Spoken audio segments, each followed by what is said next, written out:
কালকে তুমি একটা গুরুত্বপূর্ণ বিষয় পড়েছিলে, হতে পারে কাজের জন্য, হতে পারে কোনো কোর্সের জন্য, আর আজ সব ধোঁয়া হাওয়ায় মিলিয়ে গেছে, কিচ্ছু মনে নেই। এখন তোমার মনে হচ্ছে আমার মেধা ভালো নয়, আমার মাথায় গোবর ছাড়া আর কিচ্ছু নেই, আমার দ্বারা ভালো কিছু করা সম্ভব নয়, ব্লা ব্লা ব্লা। কিন্তু তুমি কি জানো, এটা শুধু তোমার একা সমস্যা নয়। ক্লাসের টপার থেকে শুরু করে সাধারণ স্টুডেন্ট সবার একই সমস্যা। আসলে আমরা নতুন যে জিনিসটা প্রথমবার শিখি, বেশিরভাগ সময়ই তা ভুলে যাই। বিজ্ঞান বলছে 3 দিন পর শেখা জিনিসের 70% আমাদের মাথা থেকে ডিলিট হয়ে যায়। ভেবে দেখো, কত সময়, কত পরিশ্রম, সব নষ্ট। কিন্তু সফল মানুষরা কিভাবে শেখে? কিভাবে তারা সব কিছু মনে রাখে? তাদের মস্তিষ্কে কি ভিন্ন কিছু আছে? না, তারা যেভাবে শেখে তাতে তারা শুধু মনে রাখে না, বরং সেই জ্ঞানকে দখল করে রাখে। তারা ব্যবহার করে স্পেসড রিপিটিশন আর অ্যাক্টিভ রিকল, এমন দুটো পদ্ধতি যা ব্রেনকে করে তোলে শক্তিশালী আর শেখাকে করে দীর্ঘস্থায়ী। কিভাবে তুমিও এই শক্তি অর্জন করতে পারো এবং আগামী 7 দিনের মধ্যে নিজেকে একজন মেধাবী ছাত্রে পরিণত করতে পারো, আজকে সেটাই বলে দেব। Welcome to the memory code. Unlock your brain, transform your future. চলো শুরু করি।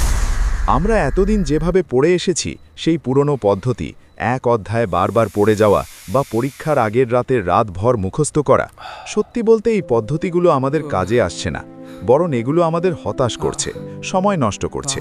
ঠিক যখন মনে রাখা দরকার তখনই আমরা ভুলে যাচ্ছি। এখন প্রশ্ন হলো, আমরা কিভাবে যে কোনো পড়া প্রথমবার শিখব? পরিচয় করিয়ে দিচ্ছি মেমোরির 2 সুপারহিরোর সাথে, স্পেসড রিপিটিশন এবং অ্যাক্টিভ রিকল। প্রথমে বলি স্পেসড রিপিটিশন নিয়ে। এটা ঘন্টার পর ঘন্টা পড়ে যাওয়া নয়, এটা হলো সঠিক সময়ে পড়া। ধরো, তুমি যদি একটা গাছের বীজ রোপণ করো, তুমি কি একবারে 1 বালতি পানি ঢেলে দাও? নিশ্চয়ই না। তুমি সময় মতো জল দাও, ধীরে ধীরে যত গাছটা বাড়ে। স্পেসড রিপিটিশন ঠিক সেভাবেই কাজ করে। তুমি একটা তথ্য পড়লে, তারপর আবার ঠিক তখনই পড়লে যখন সেটা ভুলে যাওয়ার সময় হয়েছে। 1 দিন পর, 3 দিন পর, তারপর 1 সপ্তাহ পর। ঠিক সেই মুহূর্তে যখন তুমি ভুলে যাওয়ার কাছাকাছি, তখন যদি তুমি সফলভাবে তথ্যটা মনে করতে পারো, তোমার ব্রেন সিগন্যাল পায় যে এই জিনিসটা দরকারি, একে ধরে রাখো। গবেষণা বলছে এই কৌশল দীর্ঘমেয়াদী স্মৃতি 200 থেকে 500% পর্যন্ত বাড়িয়ে দিতে পারে। এবার আসি দ্বিতীয় অস্ত্র, অ্যাক্টিভ রিকলে। এখানেই বেশিরভাগ মানুষ ভুল করে। শুধু বইয়ের দিকে তাকিয়ে রিডিং পড়ে যাওয়া মানে হলো উত্তর দেখে অঙ্ক সমাধান করা। অ্যাক্টিভ রিকল ঠিক উল্টোটা।